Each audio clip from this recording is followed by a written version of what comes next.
ప్రభునందు అత్యంత ప్రియులైనటువంటి మా ప్రియులందరికీ ప్రభువు నామమున మీకు మా శుభాభివందనాలు తెలియజేస్తున్నాం. ఈ దినమున మన యొక్క బైబిల్ పఠనము పరిశుద్ధ గ్రంథం బైబిల్ను ఆధారం చేసుకొని ప్రసంగి గ్రంథము 7వ అధ్యాయం 8వ వచనము, కార్యారంభము కంటే కార్య అంతము మేలు అని, అహంకారం గలవాని కంటే శాంతం గలవాడే శ్రేష్ఠుడు అనేటువంటి భాగాన్ని అనుసరించి ఆరంభము అంతాన్ని గురించి మనము చూస్తూ ఉన్నాం. ఈ సందర్భాన్ని అనుసరించి ధర్మశాస్త్రంలో నుండి దేవుడు మోషే ద్వారా ఇశ్రాయేలు యొక్క ప్రజలకు ఇచ్చినటువంటి యొక్క ధర్మ విధులను గురించినటువంటి విషయం నిర్గమాకాండము 21వ అధ్యాయము 1వ వచనం నుంచి మనము చదివినట్లుగా, మొదటి వచనం, నీవు వారికి నియమింపవలసిన న్యాయ విధులేమనగా జడ్జిమెంట్స్. ఇది ఇశ్రాయేలు యొక్క ప్రజలకు వారికి ఇచ్చినటువంటి దేవుడు న్యాయ విధులు వారు ఏం చేయాలి? ఈ న్యాయాన్ని, వారి యొక్క విధిని వారు నిర్వర్తించాలి, వారు చేయాలి. దీన్ని వారు మీరినట్లయితే, వారికి ఇచ్చినటువంటి నియమాన్ని, ఆ ధర్మ విధిని వారు మీరితే దానికి వారు శిక్షకు పాత్రులు. అందుకనే దేవుడు వారికి ఇచ్చినటువంటి న్యాయ విధులు, జడ్జిమెంట్స్. కాబట్టి ఇది వారు ఏ విధంగా ఈ న్యాయాన్ని అనుసరించాలి అనే విషయంలో మనము చూస్తూ వస్తున్నాం. ఈ దినమున కూడా ఇదే నిర్గమాకాండము 21వ అధ్యాయము 18-19 వచనాలను మనము చదువుతాం. మనుషులు పోట్లాడుచుండగా ఒకడు తన పొరుగు వానిని రాతితోనైను పిడికిలితోనైను గుద్దుట వలన వాడు చావక మంచం మీద పడుండి తర్వాత లేచి తన చేతికర్రతో బయటికి వెళ్ళి తిరుగుచుండిన ఎడల వాని కొట్టిన వానికి శిక్ష విధింపబడదు గాని అతడు పని చేయలేని కాలమునకు తగిన సొమ్ము ఇచ్చి వాడు అతన్ని పూర్తిగా బాగు చేయించవలను. గమనించండి, మనుషులు పోట్లాడుచుంటే ఒకడట తన పొరుగు వాన్ని రాతితోనైను పిడికిలితోనైను గుద్దుట వలన వాడు చావలేదు, కానీ మంచం మీద పడి ఉన్నాడు, అంటే బాగలేడు. అతడు లేచి తిరుగుతున్నాడు, కర్ర మీద అటు ఇటు తిరుగుతున్నాడు. కాబట్టి తిరుగుతుంటే ఇప్పుడు ఏం చేయాలా? అతనికి శిక్ష విధించబడదు. ఒకవేళ చనిపోతే శిక్ష ఉంది, అది హత్యగా పరిగణించబడుతుంది. కాబట్టి ఇతను కూడా చంపాలి. కానీ ఇప్పుడు ఏమైనాడు? కొట్టిన కారణాన్ని బట్టి ఇప్పుడు ఏమైండు? అతడు బాగలేడు, మంచం మీద ఉన్నాడు, తిరిగి ఏదో లేవలేక కర్ర మీద పట్టుకొని తిరుగుతున్నాడు. ఇప్పుడు ఈ కొట్టిన వాని యొక్క బాధ్యత ఏంది అంటే, అతన్ని పూర్తిగా లేచి తిరిగేంత వరకు కూడా అతనికి సొమ్ము ఇవ్వాలి. రెండవది ఏంటంటే, అతన్ని పూర్తిగా బాగు చేయించే బాధ్యత ఈ యొక్క కొట్టినటువంటి వ్యక్తిది. ఇది ఈ దినముల్లో కూడా మనకు ఆయా సందర్భాలలో ఎవరైనా హాని చేస్తే దానికి క్రయం కట్టించాలి. ఇది మనకు సహజంగా కనబడుతుంది. ఇది ప్రపంచంలో ఎవరికైనా ఈ ధర్మము నెరవేరుతుంది. ఎందుకంటే ఇటు జరిగింది కాబట్టి దానికి నీవే బాధ్యనివి, అతన్ని బాగు చేయించాలి, అతనికి బాగైందాక అతని ఖర్చు కూడా నువ్వే భరించాలని మనం లోకరీతి కూడా చూస్తూ ఉన్నాం.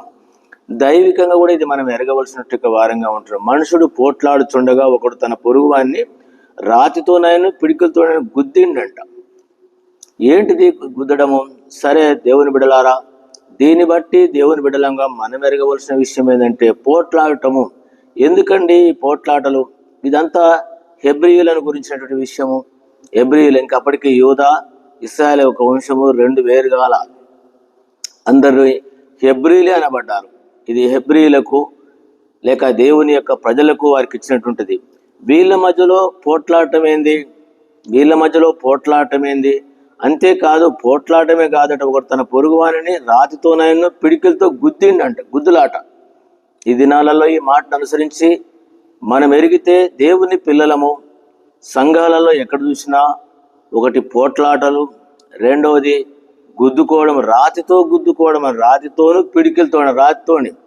ఎక్కడ చూసినా సంఘాలలో రాతితోని అని అంటే ఏంటంటే, రాయి ఒక మాట చూస్తే దేవునికి గుర్తు, లేక దేవుని వాక్యానికి కూడా గుర్తు. దేవుని నా మాటలు విని వాటి చొప్పున చేయు ప్రతివాడు బండ మీద తన్నిల్లు కట్టుకున్న. రాయి దేవుని వాక్యానికి గుర్తు. ఈ రోజుల్లో మనం చూస్తూ ఉన్నాం, ప్రార్థన చేస్తే దేవుని వాక్యాన్ని తీసుకొని పక్కోన్ని ఎవడైతే శత్రువుగా ఉన్నాడో విరోధంగా ఉన్నాడో వాడిని ఎన్ని గుద్దులు గుద్దుతామో, దేంతోటి? వాక్యంతో నీకు తోచినటువంటి వాక్యం తీసుకొని వాడిని గుద్దుతాం. రెండోది ఏంటంటే ప్రార్థన చేయమంటే కూడా అంతే. ప్రార్థన చేస్తే కూడా మనం ఏం చేస్తాము? సంఘాలలో ఎవరైనా అతనికి విరోధంగా ఉంటే వాని గురించి వాక్యం ఎత్తి ఎన్ని వాక్యాలతోటి వాడిని పొడి చంపుతాం. ఈ విధంగా సంఘాల్లో జరగటం లేదా? రెండవది చేతి పిడికిలతో గుద్దడం అంట.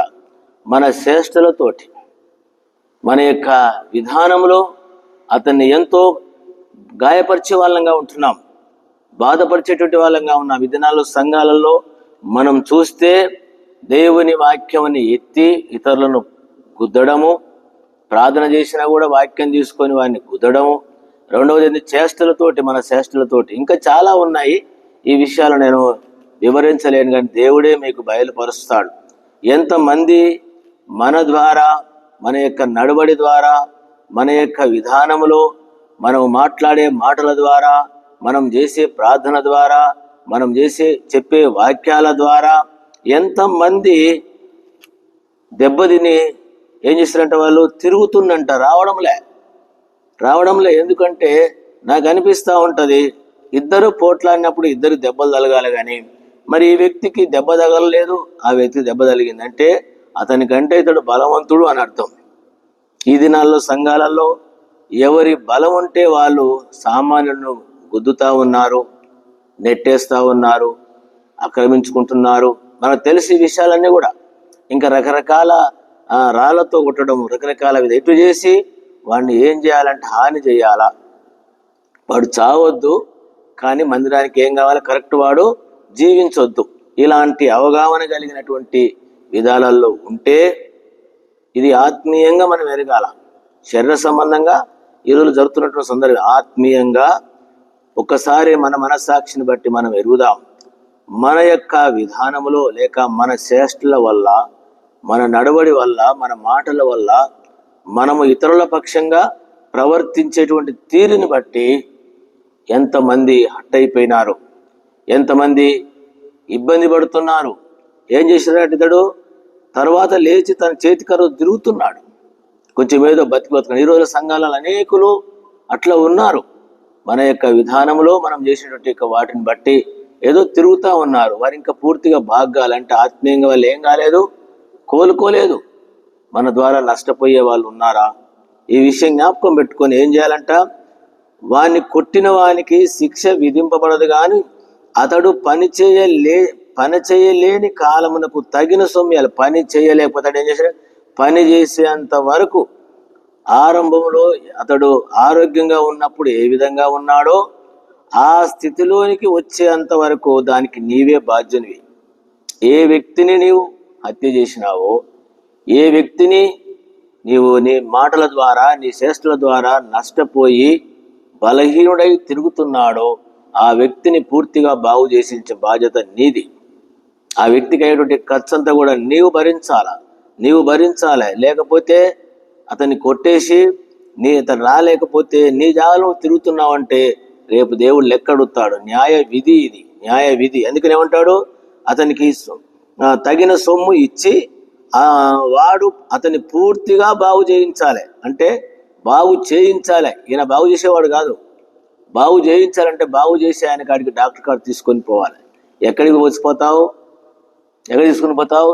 ఈ మాటను గుర్తించి ఎవరమైనా ఇది అందరికీ మన జీవిత విధానములో, సంఘాలలో ఇట్లా మనం హాని చేసిన వాళ్ళు ఉంటే, మన ద్వారా నష్టపోయి ఆత్మీయంగా ఇలాంటి బలహీనలుగా ఉంటే వాళ్ళను మనం ఏం చేయాలంటే వాళ్ళకు తగినటువంటి క్రయము మనం చెల్లించి వారిని తిరిగి బాగు చేయించాలంటే ఆత్మీయంగా మరలా వారిని మనం పురికొలిపి ప్రభు దగ్గరికి నడిపించి ఆత్మీయంగా వారిని జీవింపజేసేటువంటి వారంగా ఉండాలి. ఈ మాటలు జ్ఞాపకం పెట్టుకుందాం.